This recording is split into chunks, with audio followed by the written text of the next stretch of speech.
Welcome back to season 1 of Snubs and Dubs, where we're talking the snubs and dubs of the 69th Academy Award for Best Picture. I'm your host, Kyle Tobiasson, and as always, I'm joined by my co-host, Jason Miller. Jason, how you doing today? Oh, I am doing fantastic. Back in the world-class studio. We pay millions of dollars by the hour to be here. It's always an honor and a privilege. Yeah, so thank you to all the listeners, all 20 to 50 of you collectively, for supporting this $1 million dream. We are a little bit in the hole right now, so maybe pick up those numbers a little bit if you could. You have all been direct withdrawed $100,000. It will pay off in the long run. Yeah. Just stick with it. Yeah. Stick it out. It'll be worth it. This is an investment, okay? You're hearing all of our potty mouth things. And that's 2 D's, not T's, okay, people? Potty. So, Jason, did you see any other movies this week? I meant to go watch Free Guy. Yeah, I saw you put a poll on Twitter. And then when I was driving home on Monday, I was tired and didn't. So I didn't see anything recently. I would like to. This weekend, I'm going to get out and watch a movie for sure, because there's some bangers in the theater. Oh, yeah. I'm scared to say his name, but a certain Candyman that I believe you saw today. I did. I saw it literally before the podcast, like a couple hours before, with a friend of the show, Nick Lagore. We went and saw it at around noon today, and it was actually really good. Oh, that's good. I want to see that, so yeah. No spoilers. No spoilers. But I'm glad that it was good. Mm-hmm. And it was brief. It was exactly as long as it needed to be. Our favorite runtime, an hour and 30 minutes. Hour 30. $1.30 is all you need. You shouldn't be charging more than that. Oh, exactly. And what I really liked about it was it didn't rely heavily on jump scares. I think there was maybe one jump scare. But still, yet throughout the whole movie, I had my heart going because it was still quite scary. But it didn't just have those cheap whoop, and then something jumps out. It was just... Because you can have jump scares. That's legal. Yeah. You just can't rely on that being your only scare. That's cheesy. Yeah. I did see Free Guy, so I hope you do see that. I also really liked Free Guy. And then, because we didn't record last week, we also saw Reminiscence together. Oh, that's from a screening from Warner Brothers. The advanced media... only super screening VIP experience to the stars. By the time people are listening to this, it's been out for a few weeks now, but just know that we saw it before you. Yeah. And that's all that's important to us. That's what you need to remember. The rest of the details, not important. It was a pretty poor movie. It was not great. Mediocre. It was such an average movie. Well, before we get into the movie, there's one more thing I want to do, and it's a special segment of the show that I'm going to pop in every now and again called Snubs and Grubs, okay? So I have... under the table here. I didn't know this was happening. This was a giant surprise. Limited edition smart food popcorn, flaming hot white cheddar. Oh my God. Get a little ASMR in there for you. I'm gonna crack this. This is a fresh bag. Ooh, smells flaming hot. How does it smell? Describe the smell. It kind of smells like the white cheddar. Uh-oh. That's about it. That's interesting. All right, here you go. Thank you. I'll get a couple here. All right, I'm going to pop it. Ready? On 3? 3, 2, 1. Pop it fresh. That tastes a lot like white cheddar. Just with heat. Yeah. It's not bad. I just taste white cheddar. I do also just taste white cheddar, but with the burn on the tongue. There's just in the periphery, the smallest hint of flamin' hot. Would you recommend? Yeah, it's not bad. Yeah. I think it's just white cheddar plus. Yeah, so white cheddar plus heat. If I was going there to get Smart Pop and I saw it, I probably would just grab this one. Yeah? It's kind of nice. It's kind of a little bit hotter than white cheddar. I kind of like that. I mean, I had to grab it because it was limited time only. Oh, God. And I do like Flamin' Hot. Have you tried the Flamin' Hot Doritos? Yes. Those are the best Those ones. are dynamite. Yeah. All right. We'll put those aside for now because we do have a podcast to do. So, of course, season 1 is covering the films from the year 1996. And for episode 4, we are talking about Milos Forman's The People vs. Larry Flynt. Have you seen it before? I have not heard of the movie Larry Flynt. Yeah. I haven't actually even heard of the man Larry Flynt before. Interesting. So this is all new territory. Yeah. It's also for me, I think this is because it's a little beyond our time now.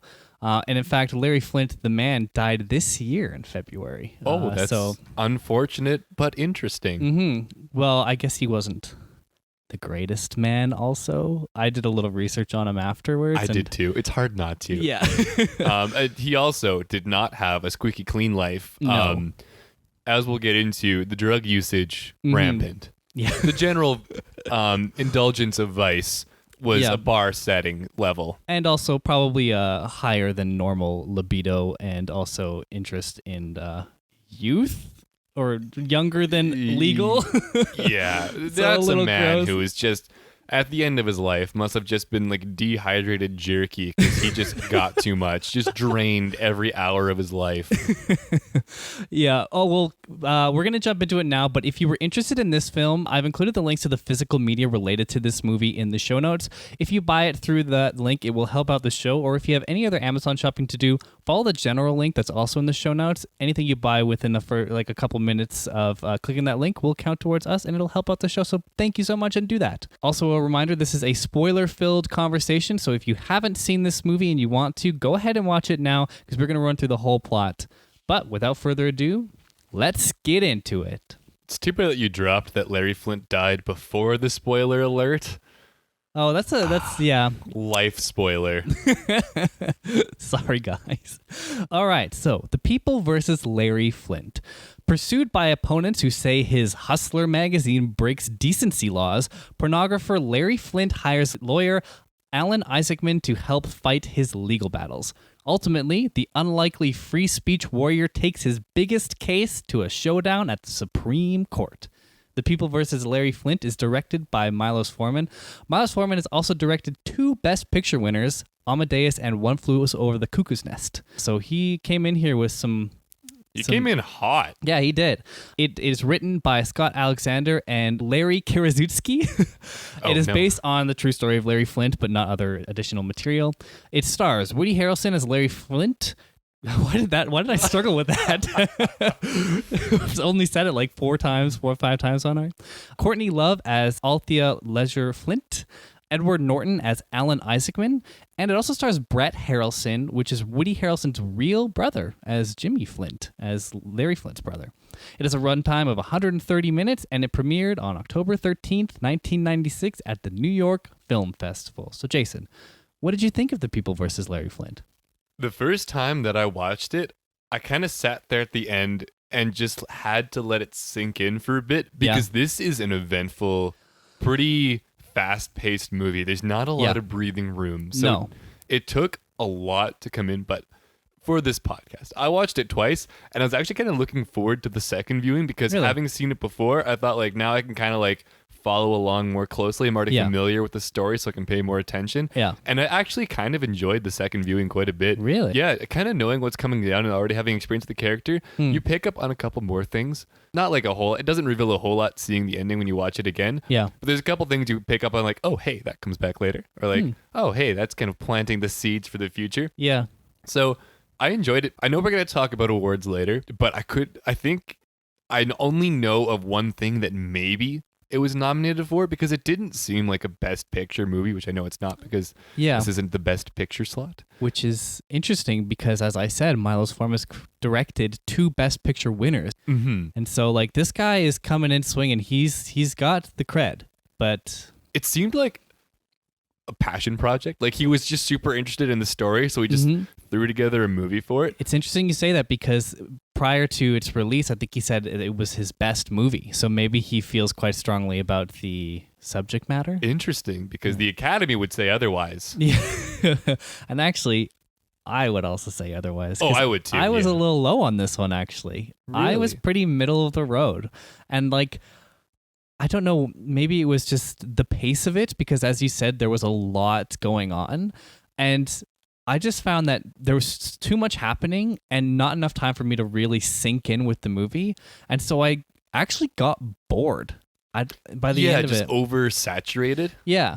And it's a problem that a lot of biopics struggle with sometimes, because they're trying to get through everything important about this person's life instead of like focusing on maybe like a couple key moments.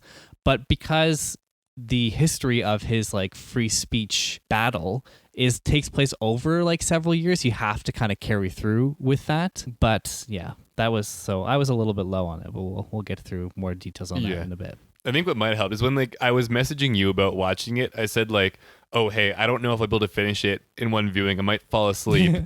And I don't remember what you said, but I said I just finished the movie and it's, what did I say? I said it was not in your favor. Yeah. Yeah. The odds were not in your favor. Yeah. I came in with a low bar. That might have helped because maybe. when you said that, I'm like, oh no, this is a real stinker coming up. I should have said something because we usually try to not talk about the movie outside of the podcast or in general. We only talk for your content, listener.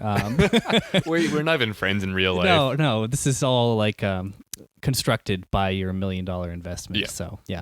But do you want to get into the let's plot? dive into the plot a little bit. So the movie opens up with young Larry and brother Jimmy. They're making a couple bucks selling moonshine.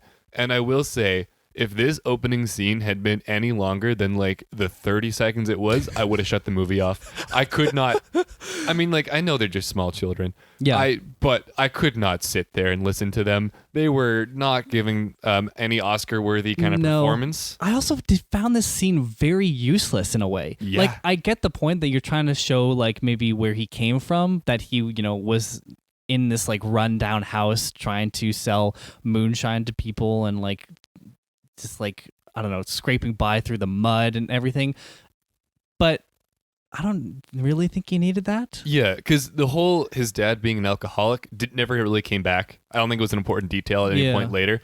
I think the only thing it does is it immediately sets up that, like, oh man, Larry is in it to make a buck. Yeah. And also, there was one actually decent moment, not for the acting, but for what was happening on screen. But the dad's like, hey, show me some respect. And then Jimmy immediately just bashes him over the head with the jar. Yeah. Which, I mean, like, that kind of, like, sets up generally how he views authority afterwards. Yeah. But, like, that was just a little quick, funny gimmick. That wasn't, like, some meaningful, deep statement about Larry. So, from that, actually, this is a decent transition. So, the last thing that little Larry says is, I'm just trying to make an honest buck. And then immediately cuts to his nightclub where someone's stuffing $1 into someone's G-string. Yeah. Which that was a pretty good funny cut. transition. Yeah. I like that cut. So yeah, after we see little Larry, he's now all grown up and he's operating a stripper bar in, I believe, Cincinnati? I think so. They mentioned this Cincinnati a lot. So I'm assuming it's in that area. Yeah. Something like that. But Larry and Jimmy are kind of operating the thing on the sides, clearly not giving it their all because Larry has to get nudged to announce the next dancer that's coming up. Yeah. It's not where his heart's at. It's not where his heart's at. No, he just wants that cold, hard cash. He's not... I mean, he likes the ladies and he likes the sex he gets from the ladies. He really likes the sex from the ladies and he likes the ladies. That's kind of, they set that up pretty quick where he's also infamous for sleeping with everyone who works in his club. Yeah. Which, that's a lot of people. I want to just cut in with this point in the movie. Did you read about like how many wives he had before this? No. So I didn't read about anything about Larry Flynt going into the movie, mostly because I didn't know he was a real person until after the movie. So I didn't do any research on him. I didn't do any research until after the movie, but when I was reading afterwards, at this point in his life, he's had like 3 other wives. Yeah. I think. And like Althea, right. It's like his 4th or 5th wife at this point. That kind of like ruined the illusion because I really wanted for this story for Althea to be like his one true love, that he's, the first woman he's ever loved and has stayed with. But like, nah, there was multiple divorces before this one. Yeah. Yeah.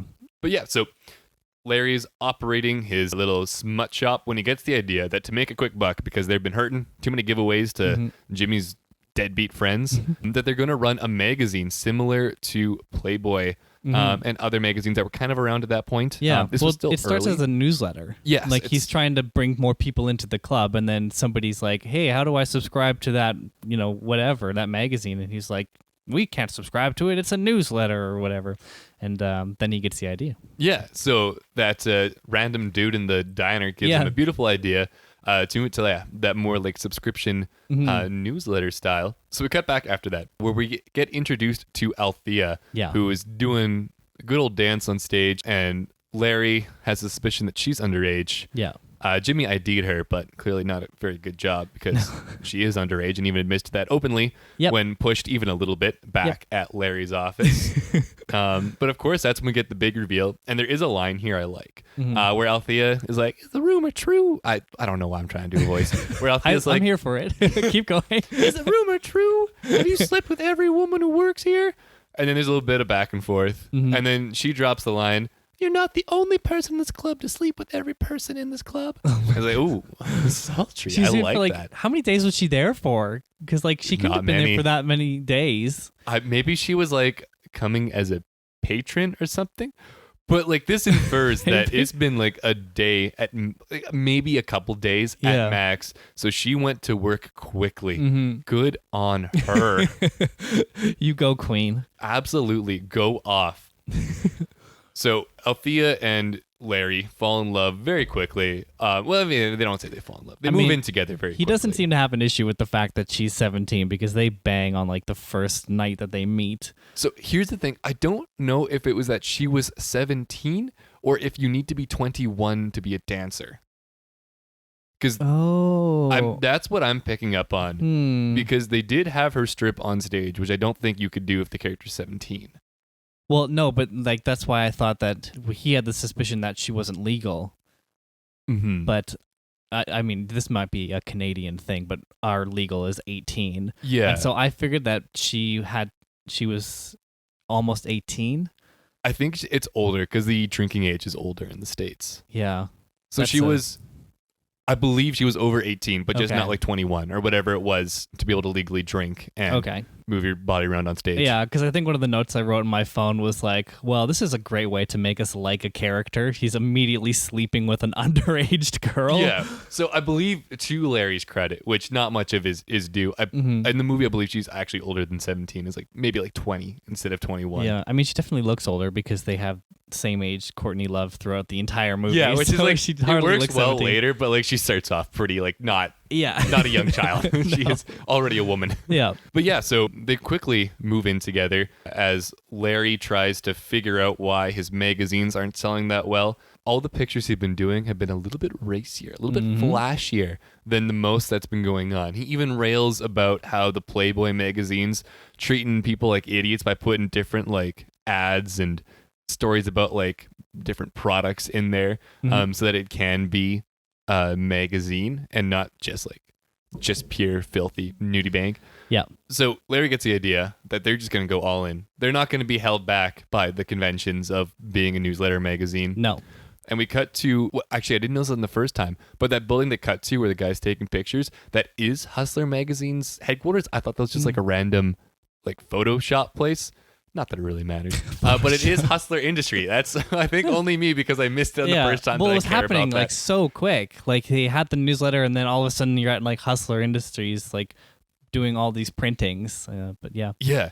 And I'm going to try and not say every single thing that happens because that would take a very long time. I'm probably going to try and just breeze between main point to main point. Please do. But what is important here is that it kind of sets up that Larry wants to take it further than other magazines are willing to do. And as the photographer is taking a picture of Althea and he keeps telling her wider, wider. Oh, that's too wide. Yeah. Larry's like, no, get those legs apart. Get them spread. And even Jimmy tells him I mean, that's kind of illegal. But Jimmy's been a wetbag this entire time. This guy just holds Larry back to such a degree. But they are able to start getting more sales because of that. Although it does show immediately the next issue of Hustler Magazine, the guy opens it up in the store, which, I mean, risky move, but okay. And then he immediately tucks down to the floor because it's a little too hot and heavy for him. But we're introduced to another important character shortly after that. There is a sermon being given by Charles Keating that goes into starting to rail against the evils of pornography, where they had been Hustler's biggest customer at that point because they had a lot of magazines. And also they're talking about how Hustler was kind of struggling at that point. Yeah. So they're probably one of the biggest customers of Hustler. Was just this sermon being given against Hustler. Yeah. I believe the lawyer who comes back later, who helps Jerry Falwell's case, was also present there as well. So you kind of get the picture of the anti-Hustler force that's now forming to take down the smut giant. But After that, we cut back to the shop where they start getting in a little bit of money trouble. They are put into a bind. Their pictures are a little too out there for most outlets to pick up. Yeah. And as a result, they have a terrible sell-through. I believe they only have 20 or 75%, I believe, of the magazines that came back to them. Because people didn't. It was only a 25% sell-through. Yeah. I don't know what a sell-through is. That's how many are purchased for how many you put on the shelf. That makes sense. Yeah. Yeah. So they have atrocious sell-through, which, I mean, business. That's, you got to get those numbers up. And at this point, when they're at their lowest, we see like a little break in the relationship with Larry and Althea. It gets a little bit fiery, and then he kind of yells at her and pushes her. Yeah. Which is kind of like a strange break in the relationship because they are shown as such like a just like a soulmate. unit. Yeah, like they are one powerhouse couple. They are with each other through some like rough stuff. Mm-hmm. So this is a bit shocking that, first of all, Larry would do such a thing to his girlfriend. But Althea comes back pretty fiery. Like she's been revealed a couple times in her characterizations that she's had a very rough childhood. So I mean, she's willing to stand up for herself and leave, which I think is an important detail, that she's still willing to walk away from this. But Larry really needs her to make this happen because she's so much of the force behind it. And also, so far, like their main model. So, like, you really can't lose that. It's just like a picture of a bed. But when this happens, they're talking about how in dire straits they are. We see the arguing, the shoving between Althea and Larry. They get a call from a paparazzo who has naked pictures of Jackie O. Yeah. And this is the big break for Hustler. I'm actually, so just an aside from this, I'm shocked that you could do this, but this really happened where he just bought naked pictures taken without her consent and was able to put them in the magazine and sell them. I didn't know you could do that. I mean, like, people take pictures of people all the time without their consent to put them in magazines still. Like, do you ever see, like, when you're online at, like, Safeway or something, they have those, like, magazines that are kind of, like, trash in a way.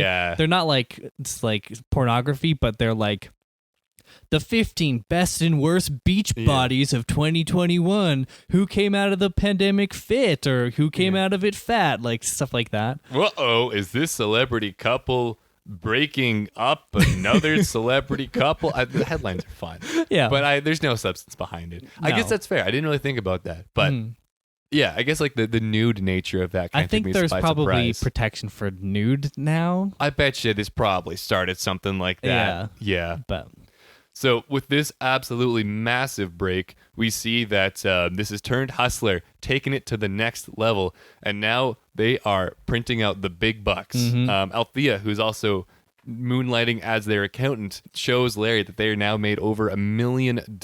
Yeah, I like how she does that too. She's just like, take off your pants. And he's like, what? She's like, take off your pants. He's like, why? It's like, I've never slept with a millionaire before. And then she shows him the thing. That was actually a pretty nice reveal. Yeah. I also like, actually, that was a cool shot. They had like Larry looking at pictures on like a little board. He's like making edits and suggestions, and then he uses that same little magnifying glass to look at the $1 million as like the slow reveal. I thought that was a pretty cool shot. There are a couple shots in there that are pretty cool. Yeah. This movie is competently made. Yes, so, absolutely, without doubt. Yeah. If jam packed but competently made. I'm gonna skip ahead a little bit now. Go for it. There's like a party and celebration. Yeah. But in the hot tub at Larry's house, after he makes his $1 million, throws a big jamboree, patriotic. He's dressed up as Uncle Sam. I shouldn't have cut the head because there's actually a lot of details here, so I'm not going to cut ahead. We're going to just take it at normal speed. But Larry has a giant party at his house to celebrate making his $1 million. Actually, in real life, when Larry first made his $1 million, he immediately bought a $350,000 mansion. So this is accurate. This really happened. Cool. He went out and bought the nicest house he could find the next day. Wow. And Larry has his parents over. Yeah. And while they're like, they set up in separate beds. Meanwhile, Larry is getting at it with like his girlfriend and 3 other women in the jacuzzi next door. Like, you can hear the music. Yeah. I'm sure you can hear other things as well. They were not ashamed of what they were doing. Walls were thin in this mansion. Yeah. Or they were screaming. Yeah. But that is a funny little dichotomy that Larry's parents are sleeping in separate beds. I think at one point, like, his mom climbs into bed with his dad and is like, ooh. But meanwhile, their son's like, I think she does it because she's like annoyed or upset or scared or something. Probably, yeah. Because they're sleeping under like a giant rhinoceros. There's loud music. And it's like a bizarre party too, where there's like hundreds of people that are all like Larry's friends. but he only knew like Alto by name. Yeah. And at this jacuzzi after, postcoital, when the other women have left the area, Althea talks about wanting to marry Larry. And there's actually a pretty sweet moment here where Althea's like, I can see where I want to be, and I want, like, you are my life, Larry. And Larry says, like, oh, you're my life right now, but I don't know about 20 years down the line. And Althea's like, I do know, and it's you. Mm-hmm.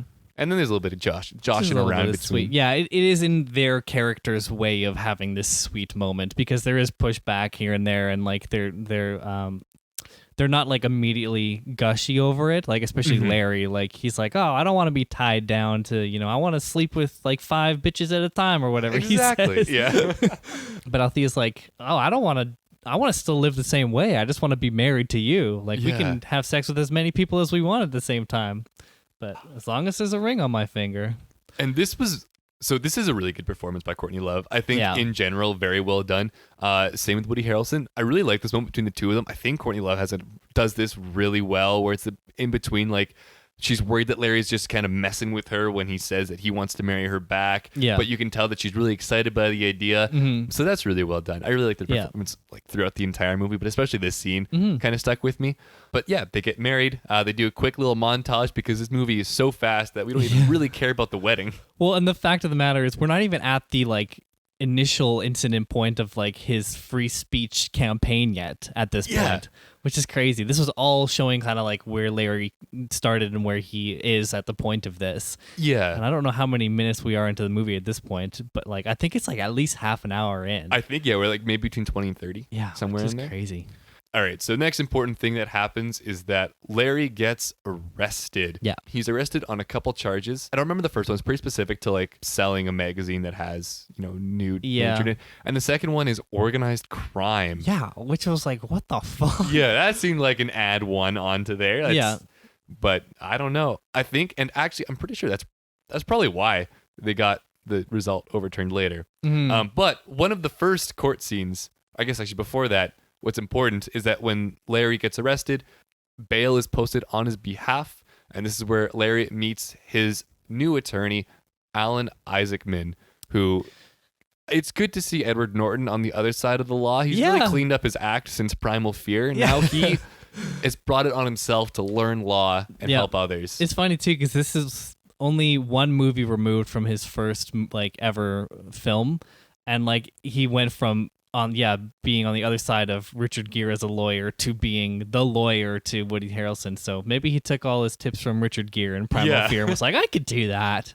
He's one of the best courtroom specific actors in 1996, hands down. Well, two out of 3 of his movies were court related movies. So oh, Edward Norton. Mm-hmm. He does great too. He does. He's like a smaller role, but he does it really well. Yeah, he does. Especially, I think his shining moment was the first courtroom scene, because he plays the part very well of like still a young lawyer. Mm-hmm. Like you can tell that he knows what he's doing, but he's still like fresh to it. But he has such a good way of acting like he's uncomfortable or like a little bit anxious about what's going on. Yeah. It comes through so well. Like I'm actually like, I was really impressed by his performance throughout the whole thing. Yeah. But especially in this first scene, and specifically when he's talking to the jury, oh man, he kills that part. He's like a little bit anxious, but you can see that he knows this speech so well. He's practiced it 100 times because he's the best damn lawyer.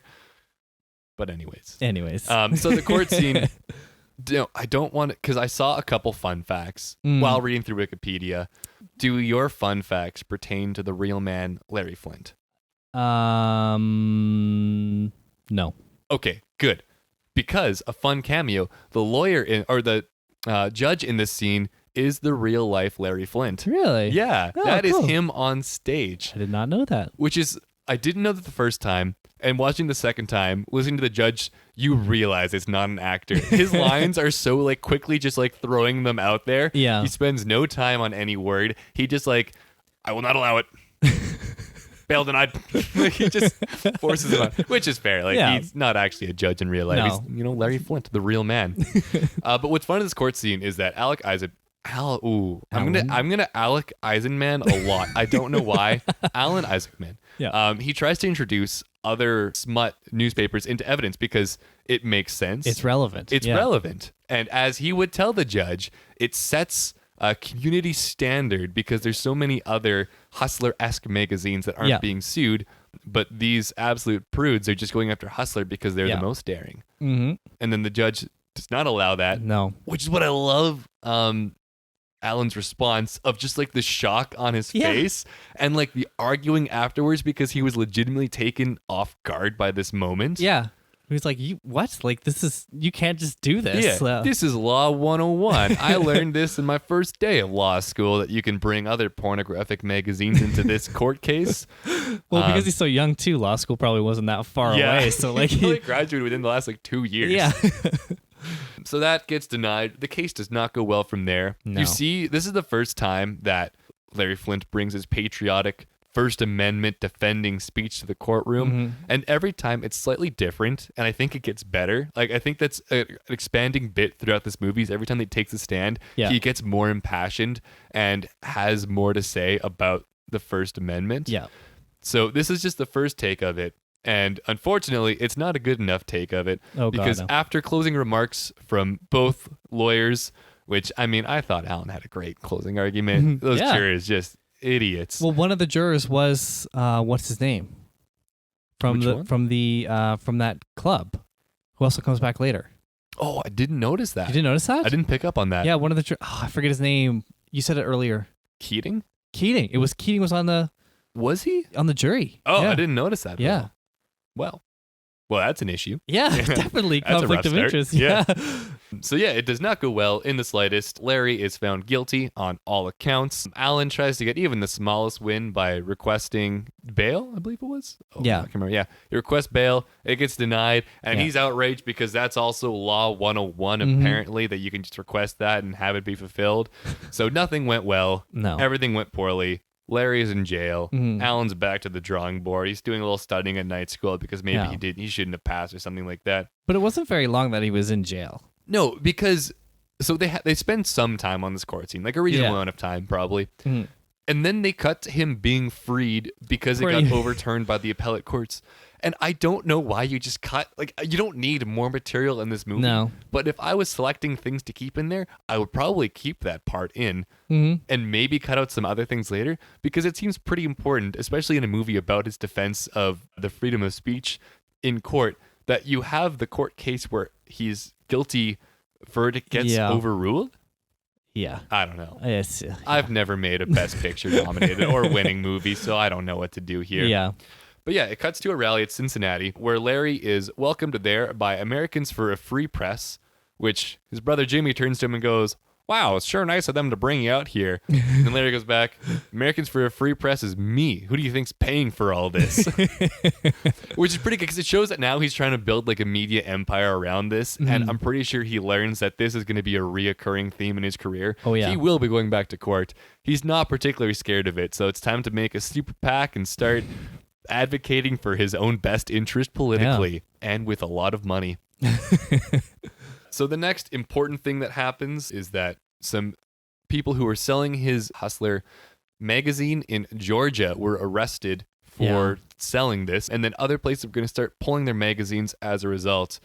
So Larry readies the cavalry, flies his ass back down to Georgia, and has a funny scene where he walks into the store, pays the clerk there $1,000 to run it for 24 hours. Yep. And there's a bunch of media there taking videos. Well, he called the media. He was like, get them down there. Yeah. There's also policemen who follow him in. And then Alto, his name's Alto, right? Arlo. God damn it. Arlo comes in and is like, "I would love to buy your finest smut." And then he sells him that. And of course, the police are there to arrest him. As soon as the transaction happens, he's like, "Okay, you're coming with me." So, and the worst part was Arlo didn't even get his magazine. All he did was take the cash. I mean, does he need to get that particular magazine? He literally works for Hustler. No, he doesn't. But I thought it was sad. I wanted him to get his magazine.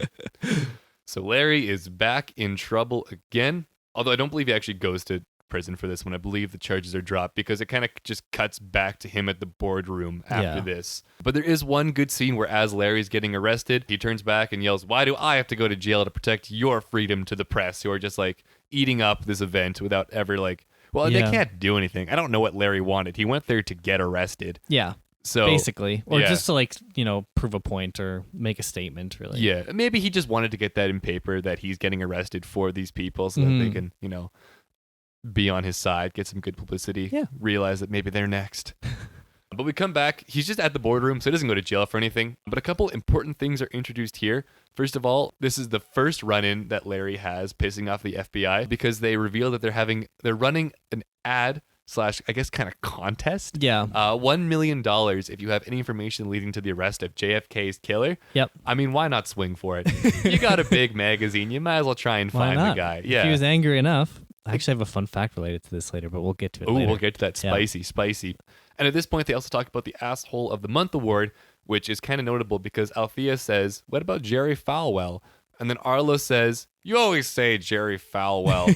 And then there's a little bit of conversation. But I didn't realize it the first time because that name doesn't mean anything to you the first time you listen to it. But afterwards. But afterwards, it kind of comes back later. They don't even run him as Asshole of the Month, so it's not an important thing. But I guess it builds the name up that, like, he is a prominent figure at this point. And because he's on their radar. And since he's the, in quotations, leader of the moral majority, he's on their radar. He probably already hates them and is like, as like we've seen with the other sermons, probably telling people not to purchase this pornography. After that, we get a call from Ruth Carter Stapleton, who is President Jimmy Carter's sister. Oh, yeah. And she calls to hang out with our boy Larry. So... Also, all this happened within like a minute. Yeah, so much really introduced fast, in such a fast amount of time, and these are all like somewhat important points that come back to. And later. Even this whole section here that you're about to get into of like her basically showing him the way of God, him getting baptized, and then trying to change the magazine. It so quickly is just done. Like after that, which like I don't know how many years of his life was like this, but. Yeah. I don't think this was that long because apparently IRL, he was only religious for like a year. So this was also quick moving. But Larry visits Ruth. There's a kind of cute scene where she touches his hand. Yeah. I don't know what that implies. I kind of little flirty. Yeah. Like maybe a little flirty. I didn't even really know how to take that because Althea definitely sees it as flirty. Well, yeah, but it may also be, what's her name? Ruth? Ruth. It might also be Ruth kind of trying to speak to him in a language that he understands. That's kind of what I was getting, is that she was just trying to be like, I don't know if polite's the correct word, but she's trying to just be like open to him and welcoming. So she kind of creates that familiarity through the hand But it is contact. Manipulative because she ultimately wants the outcome of him like taking the smut down. Oh, yeah. She wants to convert. This would be a big get for God if she can get Larry Flynt to come to his side. Yeah.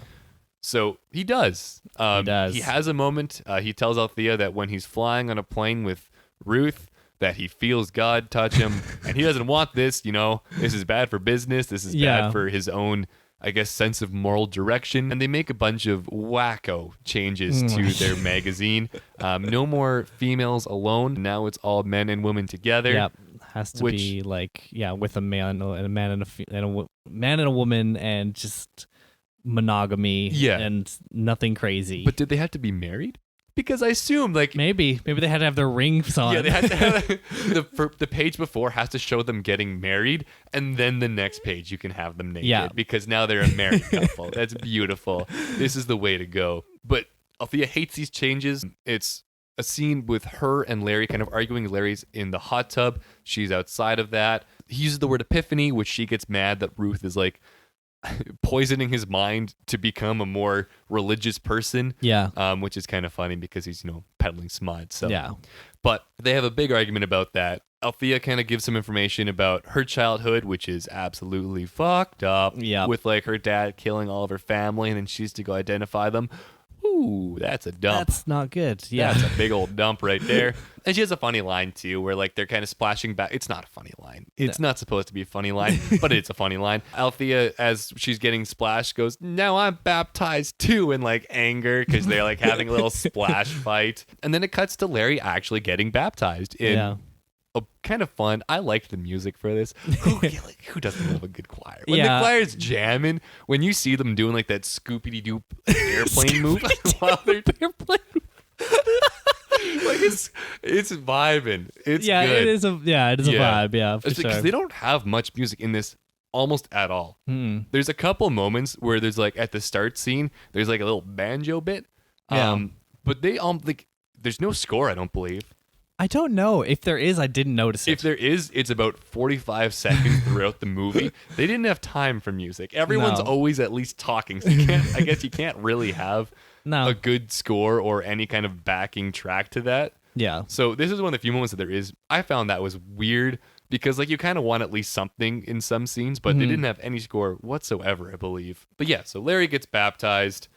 Man, this is all within 10 movie minutes. This is crazy. And then it cuts back to them arguing. Larry's made all these changes to the organization. And then he gets a phone call from his lawyer. Good old Alan's back because he is in legal trouble again. Yeah. I think this is for the Georgia thing, but I don't even know for sure.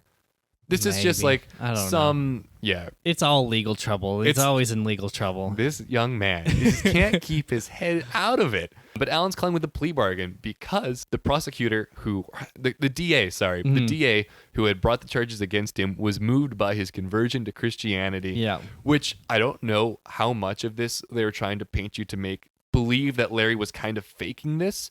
But when they mention that he's cut a plea bargain for his conversion, you see a moment where he gets really mad, swears at him, tells Alan to tell the DA to fuck himself, almost hangs up, pulls it back and says, "Oh yeah, and God bless," and then slams it closed.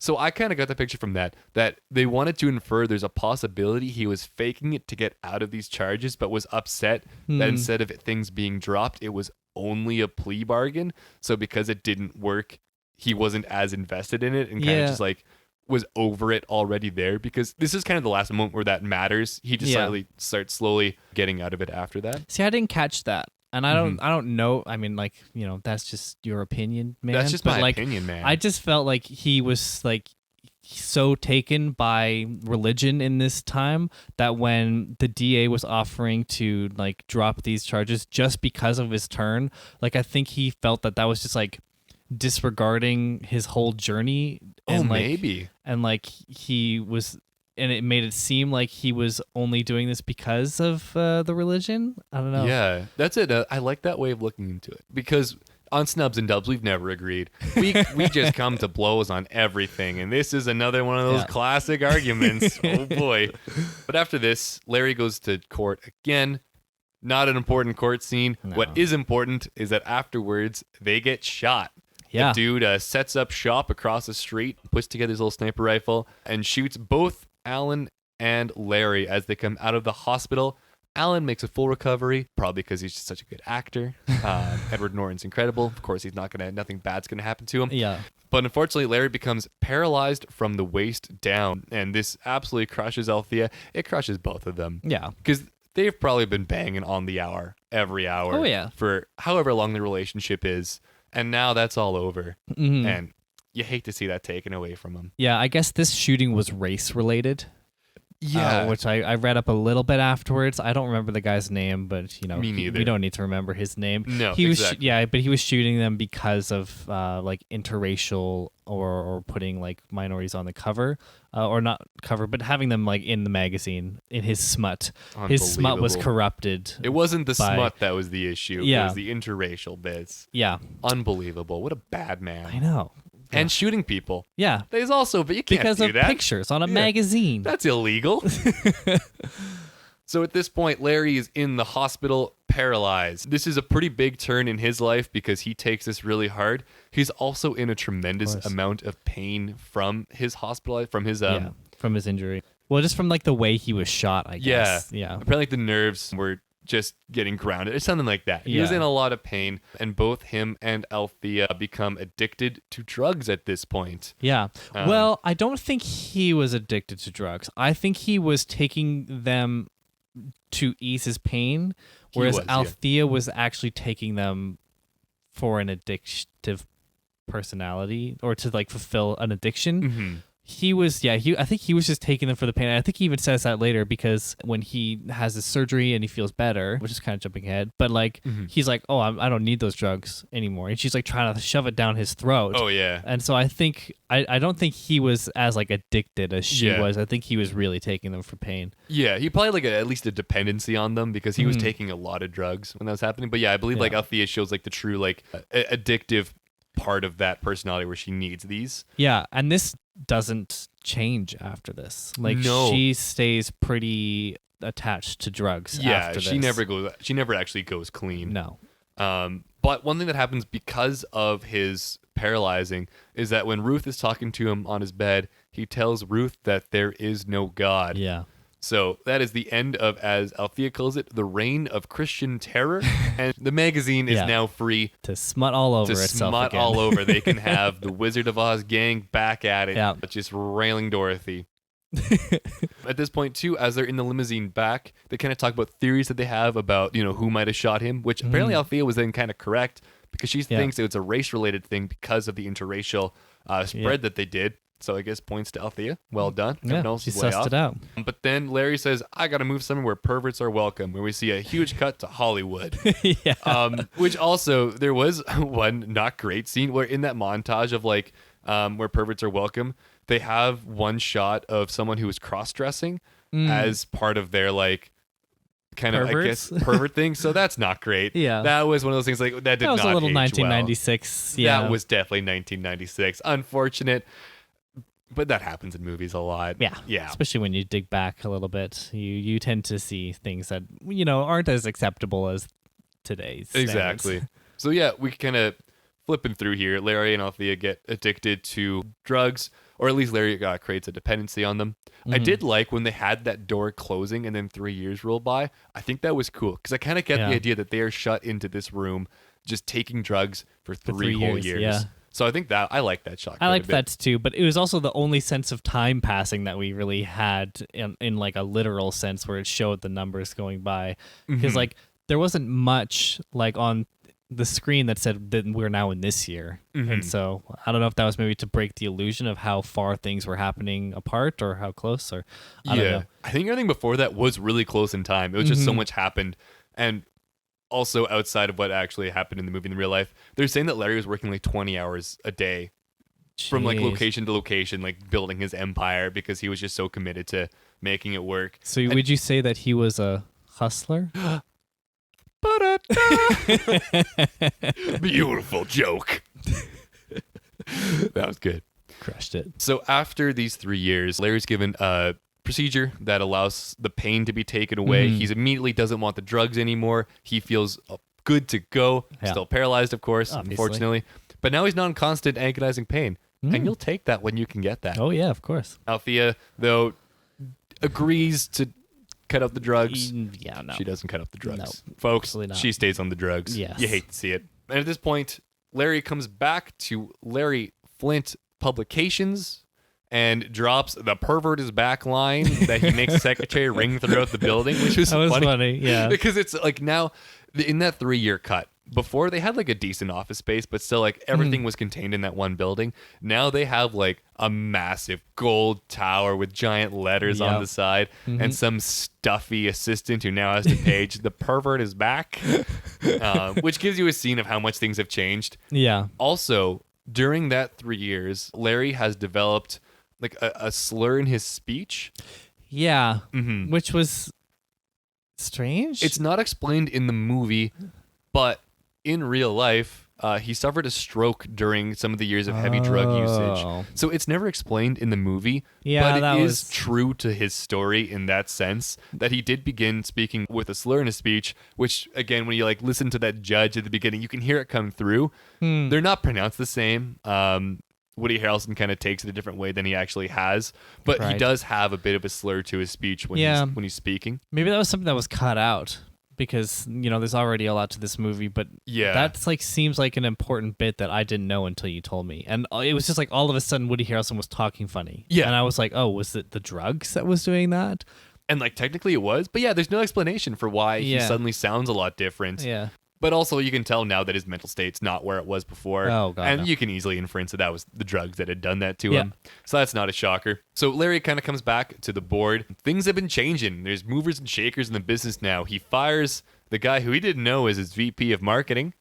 But Jimbo realized that and told him that's not how to do that. So Jimmy's been really running the business in Larry's absence, seemingly doing a bang-up job because they are a massive operation now. They are a big-level corporation. Millions of magazines sold each run. So Jimmy's really taken this into something bigger than it was before. Mm-hmm. But Larry wants to get right back to getting back at the FBI for taking his manhood away, as he explains. Yeah. And they leak, Larry. There is no Jerry. There's Jimmy and Larry. I kept writing Jerry for Jimmy because I really wanted it to be Jerry and Larry, but it's not. It's Jimmy. Anyways, Larry leaks a video of John DeLorean selling, I believe, 50 kilos of cocaine. So he wants to get back at the FBI. We don't know who any of these characters are. No. This is just something that he's gotten from somewhere along the lines. He had contacts with a bunch of paparazzos, so it's pretty easy to believe he probably had a bunch of similar things coming through. He probably found out a lot of information people wanted leaked that they wanted to not go through the normal media outlets. Either way, he ends up with this video of FBI doing some shady things with drugs and cartel members. So he leaks it to the media. This is also a scene where you can tell that he's really mentally degraded quite a bit because as the video of this is playing, you get the play-by-play that your old grandfather might give you when he can't tell that you can just watch the video on your own. Gramps, thanks, I'm good. I can see the guy walking in. Gramps, you're making this harder to watch, actually. She does that. So he does that to the poor reporter who just has to sit through, and he ends up leaking this video of the FBI, which is the cause of his next big legal trouble.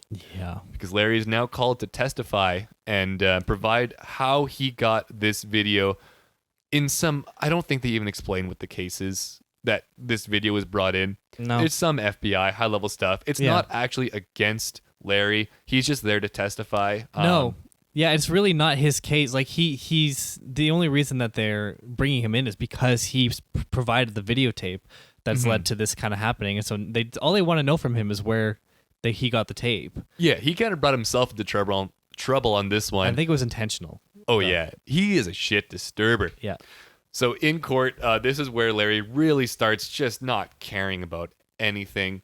Oh, I'm so sorry. I missed an important thing. In the meantime, before he gets subpoenaed for court, they run the Falwell ad where they, not even infer, they blatantly state that Falwell had slept with his mother in an outhouse.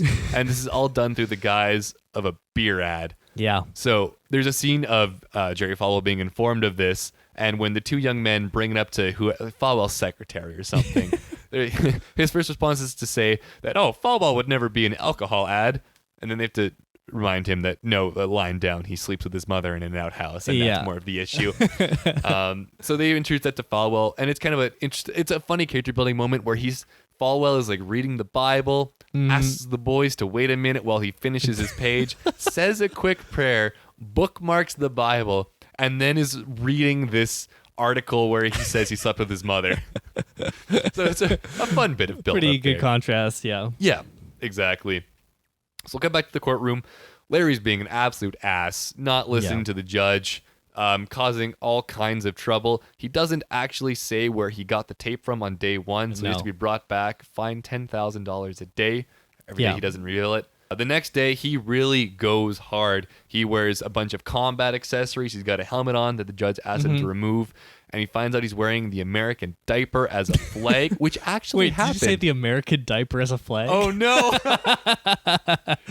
Folks, he's wearing the American... US of A diaper. Everyone knows you cannot unfurl your American diaper and display it like a flag on a pole. That has to stay wrapped around your legs. God damn it. So Larry comes in wearing the American flag as a diaper. Yeah. Which, of course, is a crime. Apparently, you can't do that. That's desecration of the flag. So he gets charged with that. A bunch of other bad behavior. He spits at the judge. He throws an orange at the judge. Also on this day, small detail, he's wearing a t-shirt that says, "Fuck this court." Yeah. It's kind of funny. So he fires Alan at this point, who's just kind of fed up with him. And there's also a funny moment where as he's being arrested for desecrating the flag, Alan's like, "Well, why don't you ask him for post bail?" And he goes, "Can I post bail?" And the judge says no. Of course. Real shutdown case there. So Larry gets brought to psychiatric hospital for 15 months is the sentencing. Althea goes and visits him while he's there and reveals that she has AIDS. Yeah. And she's not doing good at this point. You can tell she's clearly still on a lot of drugs. She still has the same look from after their 3-month drug binge. She has not gotten off them at all. And now she has AIDS. So she is not doing very well. She's in a rough place. they get into another bout of legal trouble as Falwell, who was not impressed with the story, is now suing them for, I believe, $40 million. Yeah, it was $40 million. Which in today's dollars, like, I don't know, like 10 trillion. Like, it's a lot. Like, that's a fact. $10 trillion at least. So this is a lot of money. Even Elon Musk doesn't have that kind of money right now. And Alan's brought back into the mix. You can't escape the Flints that easily, my friend, because Althea goes to him. Also in this scene, Althea had just revealed to Larry that no one's even shaking her hand anymore at the publication. publications. But I think this has to do with like the AIDS fear that was going on at the time, because a lot of people were scared that you could just catch AIDS by touching people, hand contact. Or something. A lot of misinformation there. So and that's what really kicks Larry to like. It was like his motivation, because like it was like insulting. Yeah, I think after Althea says, like, they won't even shake my hand, like, he repeats back, they won't shake your hand. That was not bad. That was pretty good. I'm pretty happy with that one. Yeah. So he's clearly moved by that. Yeah. But it also shows how good of a guy Alan is, because when Althea walks in, he shakes her hand. Yeah. As she's sitting down. He's a real polite, real good guy. And he takes the case to defend them again because he's family. You're my family, Alan. So Alan is now defending Larry in court once again. I gotta take like a breather. There's so much going on. This is just the important beats. You've even missed stuff. I know, and I'm starting to just like get through this, but like these are the critical beats to know the story. This is how packed this is, folks. I gotta take a quick water break. This is so packed. Well, like there's a couple things that like he paid with like dollar bills. His first $10,000 fine was like paying the judge like a stripper. He also was told not to leave the state, and then he did anyway, and so like then he was charged on that or something. Like just all this extra bullshit that he pulled to just basically fuck the courts. Yeah, because he was just rebelling against authority. Yeah. Also not 100% mentally there, but like really just he was wearing the diaper because he claimed that the judge was treating him like a baby, so he's gonna act like one. Yeah. But he was acting like one before he got treated like one. Of course. Oh man, what a what a big baby? What a big baby. Big baby mentality. Ugh, disgusting. So this is one of the bigger cases because this leads to the Supreme Court later. Mm-hmm. But Falwell is suing Larry for both libel and also emotional distress. So is important that he's suing them on both accounts, because during the process of this trial, Larry is found innocent of libel but guilty of emotional distress. Yeah. So he still has to pay Falwell $250,000, which is significantly less. It's a lot less. Yeah, I liked how his initial response was just to sue Falwell back because he Xeroxed the ad and then distributed it to all of his people, and so he was suing him for copyright because you can't do that. Yeah, which is hilarious. It's also funny that he tried to use that in like his fundraising letters. Yeah, I think that was a funny kind of breaking down of his moral character too, where like even though he's supposed to be like a religious leader, like he still has to do the fundraising stuff and get money from people. Yeah. And ran the ad to do that, to kind of take advantage of their outrage. Yeah. Well, it's funny too, because like with things like this, a lot of the times telling people and putting it out there in that regard, or like suing somebody for what they said, just puts a bigger spotlight on what they said about you. And so like everybody in that fundraiser read what they wrote now. Mm-hmm. And even if they're outraged about it, like he's still spreading that word and putting that imagery into all of their heads. Yeah, exactly. Because before, the only people who were going to read this were people who were buying Hustler. Probably not your demographic. Yeah. But now you're spreading this to all the people that follow you, which I'm assuming he probably made bank off that fundraising drive. But still, like now you're spreading this around as well, which maybe helped his case as well, because if he's willing to spread it around, it can't be that damaging to him. Yeah. Or maybe hurt his case, because it hurt his case because it's so ridiculous. Yeah. Yeah, exactly. But they're in the court scene. Larry is still an absolute big baby on the stand, though he is more brought in. He's not going as crazy. I think even for Alan's sake, he's bringing it back a little bit. But he does finally get a win in court because he's not guilty of libel, but he is guilty of emotional distress. Mm-hmm. So initially, he's satisfied with this. This is a pretty manageable bill for how much money he has, so he's not worried about that. Getting cleared on the libel is the big one, so having that win in court is definitely more important. But after this, we cut back to Larry's house, him and Althea are just kind of at home, and Althea is in very bad shape. She looks to not have a lot of time left on this earth. Coughing, is handed a glass of water and drops it. Yeah. So when she wants to even go to the bathtub, she has to get wheeled over by Larry because she can't support her own weight when walking. And Larry kind of brings her over. I think he realizes how rough of shape she's in, so she kind of has fun with her, does some wheelies, has a silly time, kind of makes that moment enjoyable, drops her off at the bath, and then immediately calls their doctor in a fit of desperation, trying to get the same luck that he had with the surgery that, helped his pain for his paralysis. Pain. Thank you. Paralysis. That's the word I was looking for. His pain for his paralysis. And while that's happening, you see water pour under the door because poor Althea had fallen into the tub and drowned. Yeah. And it's an emotional scene when Larry breaks down the door and sees her. Oh, yeah. It was really good Woody Harleson moment, like acting in that. He really sold it. It was fantastic. Yeah. He really killed it. Mm-hmm. And she died here due to complications from AIDS. I think she had like a stroke or passed out or something because of AIDS. Like she didn't slip or fall or anything. She just Yeah, exactly. Something happened and she ended up in the tub. I do think she drowned. She probably did drown. Yeah. Oh no, yeah, it was in real life that this happened. Yeah, this happened in real life, yeah. So that's a pretty powerful moment where they have the dead body of Althea being supported by Larry. And also it was a good shot, but what's funny is this shot, the camera moves with them to make sure that Courtney Love's nipple stays in it the entire time when he pulls her back out of the water. You can see even as the bodies move around, the camera moves to follow that. The nip stays in. God damn it, it's staying in. Yeah, I mean, there was a lot of nipple in this movie. In general. You get a little desensitized after a point, but yeah. Which, maybe that's part of the message there that, Althea's body's been used for a lot of things, so when she dies, that's what she's left with. I don't know. I didn't pick up any big statement about that, so maybe they just wanted to keep her nipple in. I don't know. Or it was maybe the camera guy working. Or maybe the camera guy was just horned right up. And after this, you see that Larry's watching TV, and Falwell is on TV, and he's railing against victims of AIDS, which infuriates Larry. Yeah. And they're back, baby. They're reopening the case. They're taking this to the Supreme Court. Yep, all the way to the top. All the way to the top, just to stick it to Falwell, which you can't really fault him. He did just watch his wife die from AIDS complications, and then see this guy saying how they're all bad people for anyone who has suffers from AIDS or AIDS-related diseases. So they go back to the Supreme Court, but first Larry has to re-enlist his friend Alan, who really wants nothing to do with him anymore. This is just too much, man. But it's an exciting moment because this is one of those cases that Alan admits they'll have a better shot of being picked than anyone else. Yeah. They have a good case. They do. He just doesn't want to deal with the bullshit from Larry in court anymore. Yeah. But of course, Larry wins him over saying, "You're my best friend, Mark."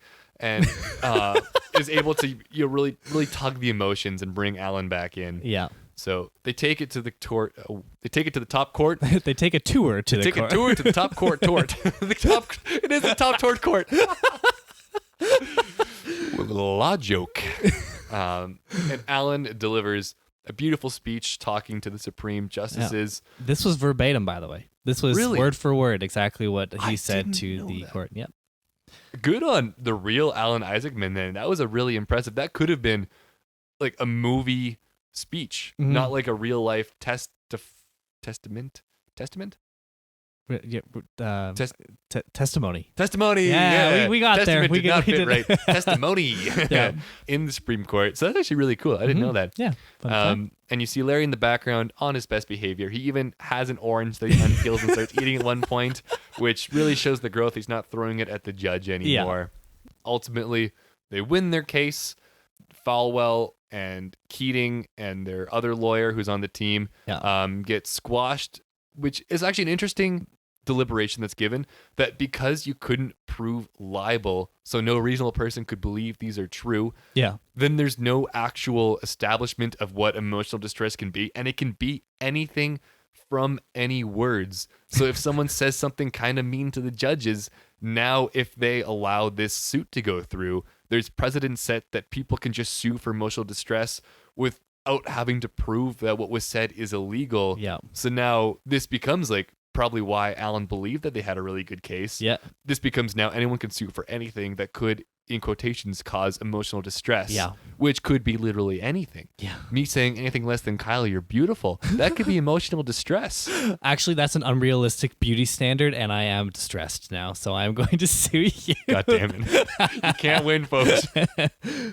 So they win. Alan calls Larry, gives him the good news. And I mean, we're skipping. We can go back for like the fine details, things we want to talk about. Let's keep going. All right. Well, I will mention this then, because during the court case, before the final verdict is given, one of the reporters asked Larry if he has any regrets. And I think the best shot of this movie is following that afterwards, because it's a shot of the house that's fallen into a little bit of disrepair.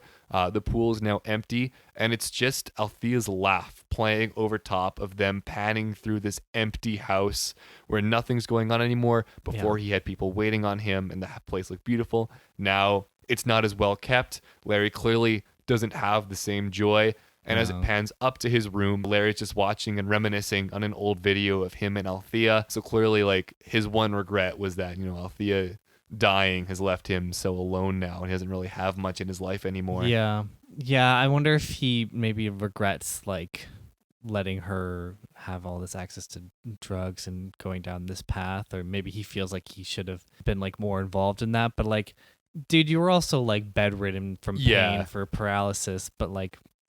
Yeah. And AIDS treatments weren't there. You can't blame that one on him. The man's not going out and committing science to figure out how to like help her more. So he did all he could, really. But I'm sure he still feels some guilt because they were his drugs that Althea got hooked on. Yep. So probably like some remorse and regret because of that. But the very end of the movie, they do a quick cut. They'd won the case. Happy endings for almost everyone, and they do a quick like cut between the important characters of things that they've done since the movie. This didn't age well, but it says Larry still lives in LA and publishes 29 magazines. Isaacman is still Flint's attorney. Falwell still remains a respected religious figure. Keating is the central figure in the Lincoln savings and loan scandal that cost American taxpayers $2 billion. Like, it just dunks on this guy completely because it gives like nice enough, happy enough endings to everyone else, and then Keating's a piece of shit. He needs to go to jail for what he's done to us. That was a great way to wrap it up. Yeah, and I think it even cuts to someone else afterwards too. So that was just dropped in the middle. That Keating's is just an absolute scumbag and has no reason being like a moral authority figure to Americans. No. But that is at least 60% of the plot of Larry Flynt versus the People. What? That is a heavy one. Yeah, it's a busy movie. Yes. It's trying to cover a lot of ground. And like there's a lot of ground to cover, don't get me wrong, but it's a lot. It's a lot. They really bit off more than they probably could have. Nowadays, I could see this being a limited series. It probably should have. It could have been. Yeah. It was enthralling the whole way through. Yeah, and there's enough there that you could probably cover multiple points of his life and still take that whole message. But like this man's life was like so busy. Like it was crazy. And like the whole through line of his like free speech campaign basically was like I guess the heart of this movie, and that's what they really wanted to get on. But you still have to cover everything else that happens to this man at certain points of his life, obviously with the club at the start and starting the Hustler magazine and then getting shot, losing Althea, all this other stuff you have to cover because it's important to the man's life. But I think the main through line that they were interested in was his fight for free speech. But now there's a couple of things I want to ask you. I want to get your opinion on that happened in the movie. Shoot. A lot of it has to do with how you interpreted Larry's genuineness. What's the word? I understand what you mean by genuineness. Yeah. How genuine Larry's pursuits of some of these things were. How did you feel? How genuine did you think he really cared about the First Amendment rights versus his own personal interests? Yeah. You know, I think maybe it started with personal interests, but after he was wealthy, I think this was like he was actually genuinely trying to say screw you to the people that were trying to silence him. Because after a point, like he didn't care if he was charged or sued or whatever, because he had made his fortune basically. It wasn't about that anymore. It was about like making sure that he can keep doing what he's doing and so that everyone else can do too, because he even said to the press at one point, it's like, I'm doing this so that you guys can say whatever you want, basically. And so I do think he was genuine. I don't think this was entirely in self-interested. Yeah.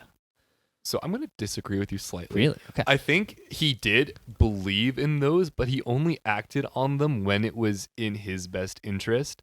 Because when he went and got arrested for selling smut, it was because his magazine's trying to get pulled. Mm-hmm. When he went back to take this to the Supreme Court, it was because Falwell had been so cruel to like people who suffer from AIDS, like Althea did. Mm-hmm. So a lot of this was spurned on by his own defense, which I think is intentionally left ambiguous for you to take kind of how you interpret it to be, which I think was actually done pretty well. Yeah. Because they build a really good character for, well, not like a good in like a morally correct sense, but like an interesting and like there's a depth character to him. Because you can have that level where it seems like maybe he does only care about his own best interest, or maybe he is actually dedicated to this pursuit and this is an ideal that he wants to protect and will do so even when it like will negatively affect him by going to prison. Yeah, that's a fair point, and I respect it, but I also still think of my thing. Yeah, so I was also going to mention your belief that he was actually religious, because he dropped that pretty quickly. I think he was. I think he was actually religious for that time, because he went hard, fast, and strong. Like, he was putting crosses up. He was, like, changing, like, his magazine. And I think if he wasn't genuine about it, he wouldn't have gone to such lengths, especially with his, like, livelihood with the magazine, because he knows full well, like, he could have taken that thing all the way to the ground. Yeah. With his, like, you know, coming to God or whatever. But like, so I do think it was very genuine. And then when he got shot, it was just like shattered in an instant. I think it was a fragile genuineness, but like, I think he was genuine. Yeah. I would agree with that. I think because he does actually act against his own best interest during this. He makes horrific decisions for the magazine. Probably lost a lot of money. And like having these bizarre changes to the newspaper made everyone hate him and stuff like that. So clearly, I think he was trying to act in a way that is like he did believe in the Christian faith for that brief like year before he got shot. Yeah. So that was just a couple things I wanted to get from you, because those were things that I was unsure of in my own viewing, kind of where the truth sat. But I think it's up to interpretation. I think you can walk away with what you will. Yeah. One other thing I want to quickly talk about is that their treatment of like, I don't think it really makes like that big of a statement about, sex workers and people in the magazine, but I think it was fairly like progressive in that it showed them in a positive light, because I think like for a 96 movie, you could very easily have scenes where people are treated differently because of the industry that they're in, or have like the movie look down on them in a way. But I think they actually took it to a because every single person who was part of that business was humanized in a really good way, and you kind of get like a range of them as a human being, that their occupation was just kind of secondary to that. So I think I was happy with how that was carried out. They demonstrated people in the sex work industry really well in that regard, that they were all given personalities and no one was like really looked down upon for what they were doing. Yeah, no, I agree. Well, that's all I got for plot points. Cool. Yeah, I mean that was a lot of plot points. I mean, people are if you hadn't seen Larry Flynt before watching or listening to this episode, even if you watch it now, I'm sure there'll be stuff that we missed that you pick up on. But would you recommend people watch this? Honestly, I would. Yeah, I would. There were probably people where I would tell them. I think like I would tell my roommates to go watch this. I think they'd actually enjoy it quite a bit. I don't think I would. You wouldn't? I don't think so. I mean, this is related to our score later, but like, I can't really imagine myself rewatching this, and I just think it's pretty boring. I don't know. Like that might have just been because of how quick it was. I could never really feel invested enough. But yeah, I don't know. I don't know if this would be a full recommend for me. I still wouldn't. I'd have to know the person. I wouldn't recommend this to just anyone. That might be the caveat there. Yeah. I think it would also be a specific recommendation too. Yeah. Like if maybe people were talking about Larry Flynt or, like sex scandals or we're interested in porn in general. There's very few of those people. Yeah. I mean, maybe the person who's going to write the OnlyFans self-sabotage movie would be interested in this movie. Yeah, that's some good research right there. Yeah. Some questions here. Sure. About your time, your experience with Larry Flynt versus the people. What are some things you liked and didn't like? I really liked Woody Harrelson for the most part. Oh God, that was a strength. Yeah, absolutely. And I liked Edward Norton again. He was good, but he was like he kind of held like it wasn't like with Primal Fear where he had this range that he was able to get to. With range, I mean like he had basically two distinct characters to play in that movie. Yeah, he was pretty like good through and through. And Courtney Love was also really good. Yeah, I've mentioned already. I didn't really like how quick it felt, and but yeah, What about you? I agree. The performances were clearly the best part of this movie. I really liked Woody Harrelson in this. I really like Courtney Love in this. I think she gave a good performance. Again, Edward Norton had a very small role, but he did amazing in it. Yeah. Even with just a small character, you got the full range of this kid, this young lawyer who's just working so hard but isn't just sure of himself yet. Like, you can tell so much about this character that doesn't need to be said. Yeah. You know what I just realized about this year? What? Edward Norton and Wes Anderson worked together a lot, and they both made their kind of debut in like the same year. Yeah, that's interesting. That's weird. That is weird. I didn't put that together, even though we literally watched Bottle Rocket and Primal Fear back to back episodes. Yeah. Yeah. Yeah. That's Crazy. pretty funny. Yeah. Because he's been in quite a few Wes Anderson movies. Oh, yeah. Yeah. Yeah. Like he was in Grand Budapest. He was also in Moonrise Kingdom. I think he's been in other ones. I think he has been. I'm pretty sure I've seen him in other ones as well. Oh, I think he's also in The French Dispatch, which is a new one that's coming that's out. what I was thinking. Yeah, okay. Yeah. What are some standouts and favorite moments? Like, is there any particular scenes that really stand out to you? Because there were so many scenes. Yeah, I mean, we both kind of stopped on it, but the scene of the bathtub with Woody Harrelson, that was some like really like genuinely moving acting from Woody Harrelson. I think he really sold the emotion there. That was some good. There was also some funny moments by the plane. We didn't mention this, but when he's leaving the country because he was told not to. Alan's there pleading like, "Don't do this," and then he quits basically. And he's like, "Why do you want to quit? I'm rich. I'm always in trouble." And just like stuff like that. Some of that banter was really fun. Yeah, it was. Yeah, I really did like. There's a couple scenes. There was a particular age for Althea where Courtney Love was absolutely on fire. And it's kind of like during the relationship before the drugs. She was good after that, but her character role becomes a lot smaller and a lot more focused on just her health problems. Yeah. But the range of Althea during that relationship, I think Courtney Love did an amazing job with that. I was really impressed by that. So any of those scenes, especially the one where she's talking to Larry about marrying her and then she's angry about him for the conversion, I really loved their like relationship in both of those scenes as well. So those were pretty big for me. Yeah, their banter was pretty good. Yeah, they had good chemistry. They did. They were both really good in that. Mm-hmm. What was your main takeaway from this movie? Did you learn about Larry Flynt? Can you write a book report on the man now? I could write a 500-word response, but I don't know. You learn a lot, but it's very densely packed, and so if you are not paying attention for like 5 minutes or so, you will probably miss a key moment of the man's life. You're done. You're out. Yeah, you got to restart from the beginning. But yeah, I think I can come away with it saying that I understand more about the man. Obviously, I read more about him afterwards, but I think that was almost like that was one of the strengths of the movie was because this was so off the wall that I had to go find out more immediately afterwards. I do that with anything really that's based off a true thing because I'm always curious like how far it strayed. If anything, they cut from his life to make this movie. I'm sure like they Hollywoodized some parts, but this man did everything. He was in a lot of shit. Yeah, he was, and also he was maybe made out to be in a better light in this movie. Yeah, I was shocked to find that after reading more about him, I liked him even less. He's kind of a bad man. Yeah, I think he sexually abused one of his daughters. Yeah, quite seriously, quite severely. Yeah.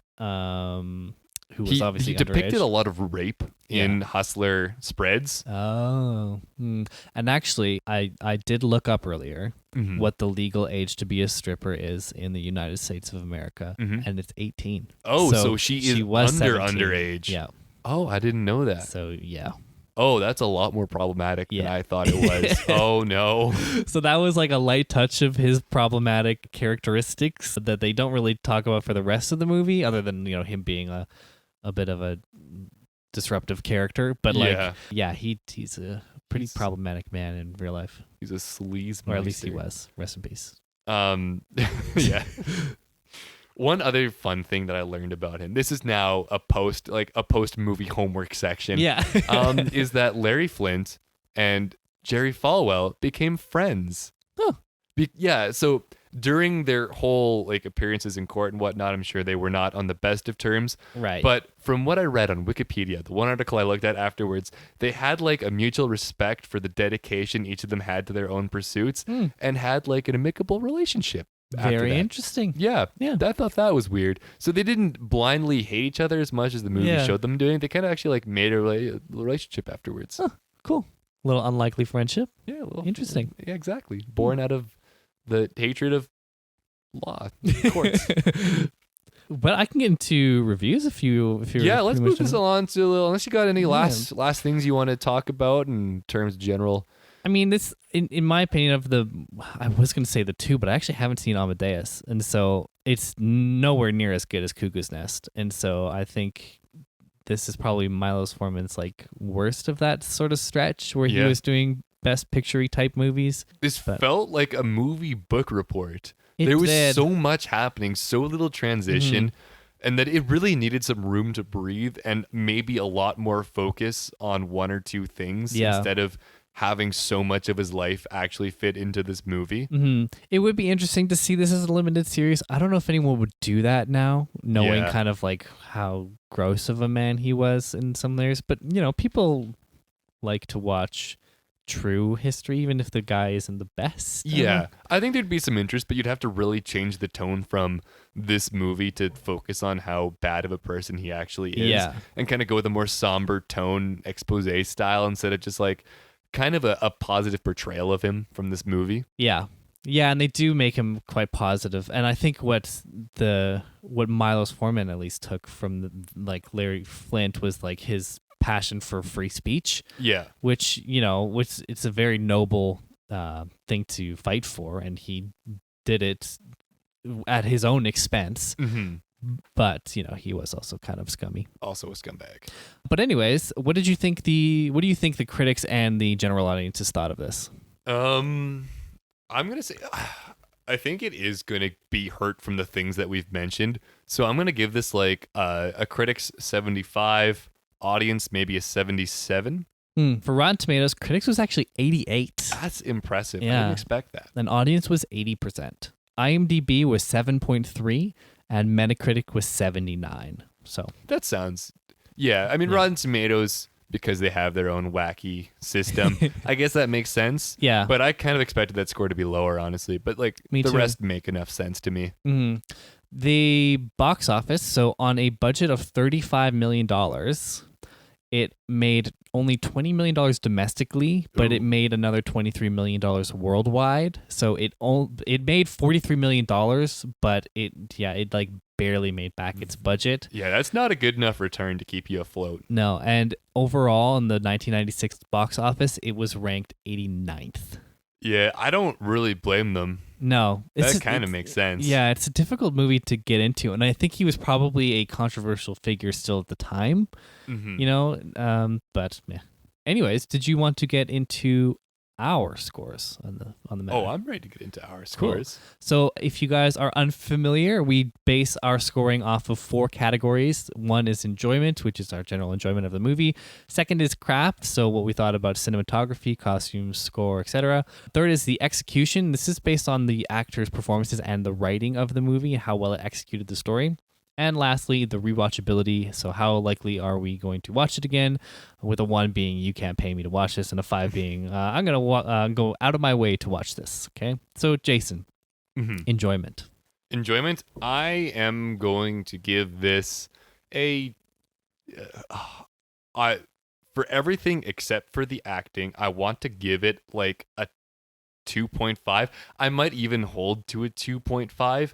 I couldn't really have a great time with it because of how chaotic it was. Yeah, I was also pretty low on it, so I think would you be even harsher than I was? You might be, because I think you've been a little harsher on it than I have been overall. I'm going to stick with a 2.5 because I think I didn't hate it. No. But my enjoyment was pretty middle of the road. And so I'm going to stick with 2.5. There's nothing more middle of the road than 50%. Craft, though. Craft, I thought the acting was so good. Like, this those is not performances about are acting. really... This is about cinematography and... Dang it. There's nothing crazy special about the cinematography. I really fucked this one up. Yeah, you did. You God idiot. damn it. I'm going to give this a 2 for Craft, really? in all honesty. There was nothing, like, the shots didn't stand out to me all that much, except for, like, a couple situations where I thought they made interesting choices. But I think because they spent no real time establishing any particular shots, like, it's all about the story. So I didn't, like, nothing really jumped out to me as, like, a crazy well to put together, like, scene or shot. Yeah. So I'm going to give that thing a 2. I'm going to give it a 3 just because I thought it was really well done to, like, some of the spaces that they were working in and the costumes were quite good. It didn't have a score, at least not the one that we noticed. And so that loses a point for that. But, like, in terms of its sort of replication of real life, it was good for the costumes. Cinematography, I agree, was pretty basic, but I did think there was a few shots in there that were pretty good. So I'm gonna stick at a 3. I like that. Yeah, I think no score is gonna cement me at that too, because I want something. Yeah, execution. This is acting and story. Okay, this one is where they're going to pick up some marks here. I'm going to drop a 3.5 because these performances are so good. I really enjoyed them, especially Courtney Love. I thought was crazy good. Yeah. I mean, near the end, her character doesn't have as much dimension, but she gave a bang-up performance, and then Woody Harleson also absolutely brought it home. Mm-hmm. I'm actually going to give it a 3, so pretty similar to yours, but not as high. I agree the acting was really good.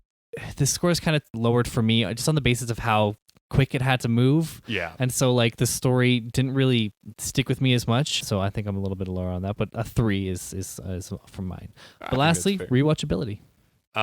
This one, I am going to give it a 2.5. I did want to watch it again after the first time I watched it. I do not want to watch it a third time. I'm good. I'm tapped. But I did actually, as soon as the movie wrapped, kind of think, like, I could watch that again. Really? Right now. I almost need to remember everything that happened for this podcast episode, which I did watch it again. Yeah. But I didn't mind watching it again. I actually had a legitimate interest in doing that, but never again. I'm good now. I am actually lower. I'm going to go with a 1.5 because I'm not at the level where you can't pay me to watch this movie. You could probably pay me to watch this movie, but I'm probably never going to watch this one again. And it's funny, I went to, like, see if I could find the Blu-ray before we watched it because I was like, if I can avoid having to rent it, I can keep it in my collection, all good. And they didn't have it in stock at my local video store, and so I just left and didn't buy it. So glad. Good move. They saved you. I just didn't want it. I bet you they had it stocked and they saw you walk in like, no, we need to save this man from himself. Hide the Flint. All right, so for total scores, you had a 10.5 total out of 20, and I had a 10 out of 20, so I was very middle of the road on that. Damn it, we still haven't disagreed other than 0.5. And I thought this one would divide us a bit more. I really did too, because you seemed a little higher on it than I did at the start, but yet when we get down to it, we're pretty close here. Yeah. All right, well, let's get into the last sort of reviewy bits. Firstly, let's lift our spears with a little letterboxed review. I got 2 here. One is from Curly Swoosh, who gives it 1 star. Pornographers should be quartered in the streets, not venerated for being sick, degenerate fucks. This was from Curly Swoosh on April 2021. That's this year. Oh my God. Curly Swoosh? Swoosh. Swoosh? Yeah. Curly Swoosh. Wow. But still not a 0.5? Like, still found some redeeming features in this movie to just give it a 1?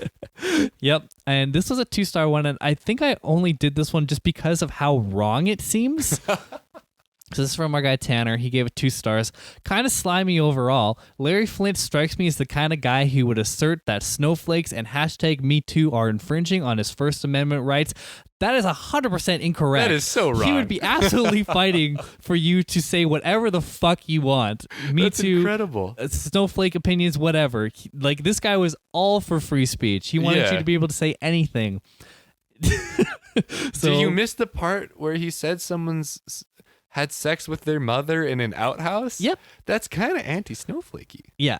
I don't know where you turned the movie off, Tanner, but you missed the last third. I think Tanner watched the wrong movie or just read on Wikipedia or something.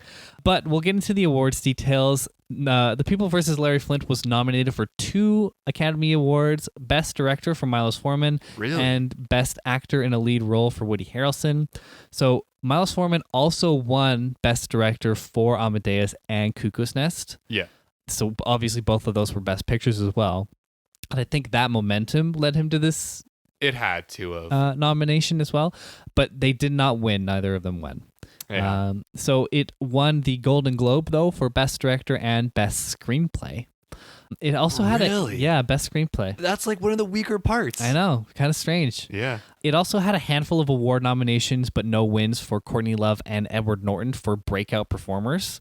Oh, yeah. It would have been for Courtney Love. Yeah, she'd been in a couple things before, but this was her biggest kind of like break, I think.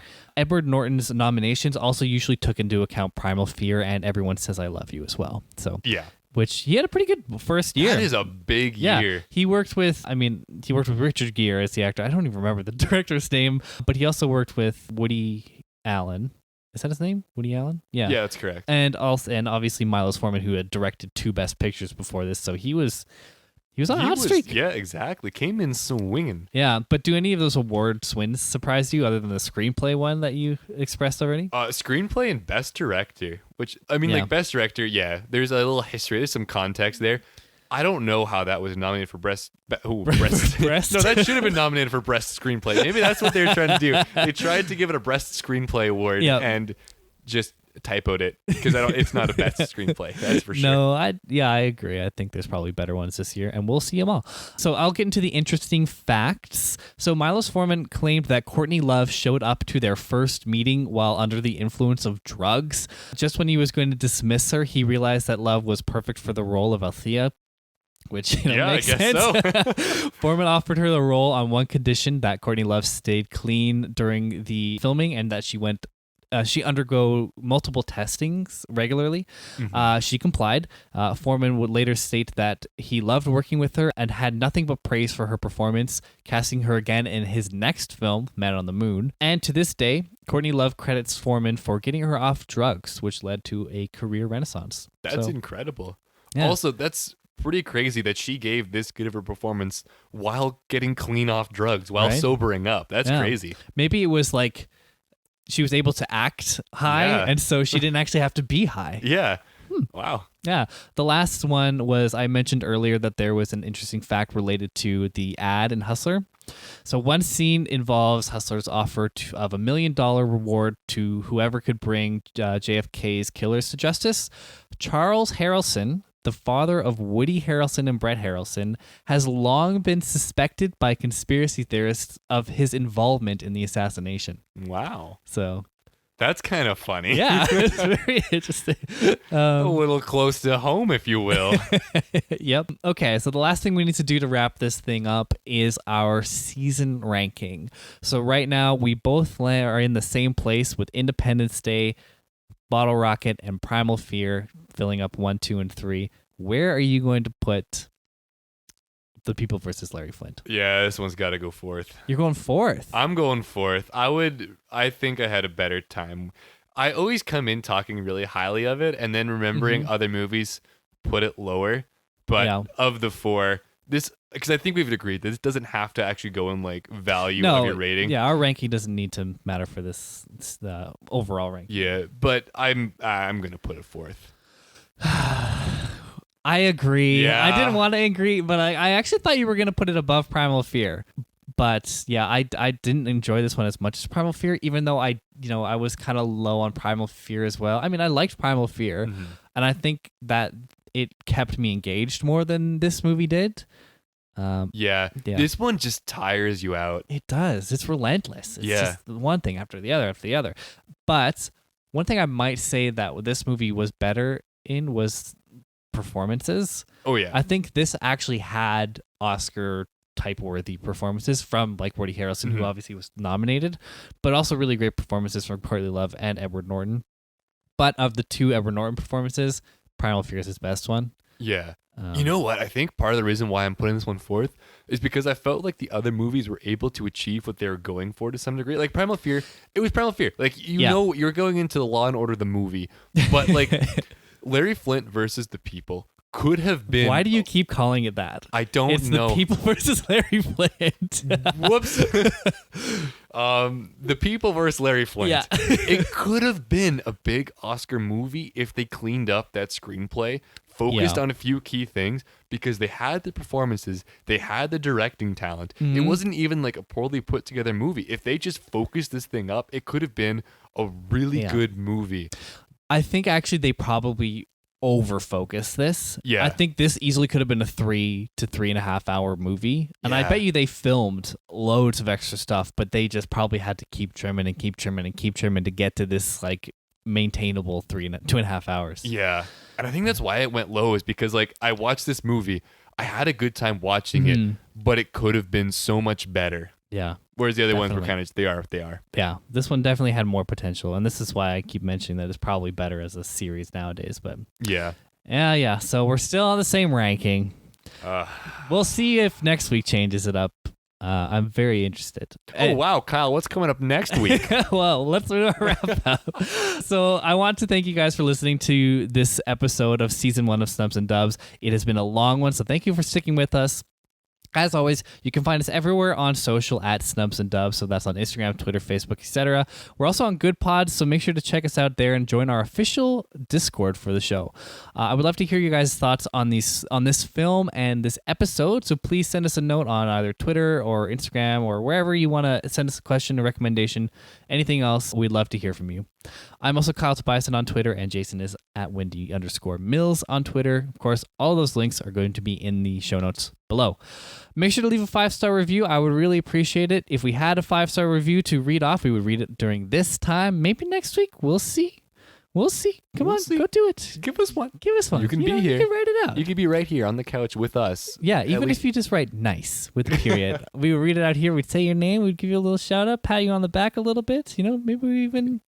Put a little kiss in an envelope, send it your way. I was going to go a little bit more vulgar, but I was holding back.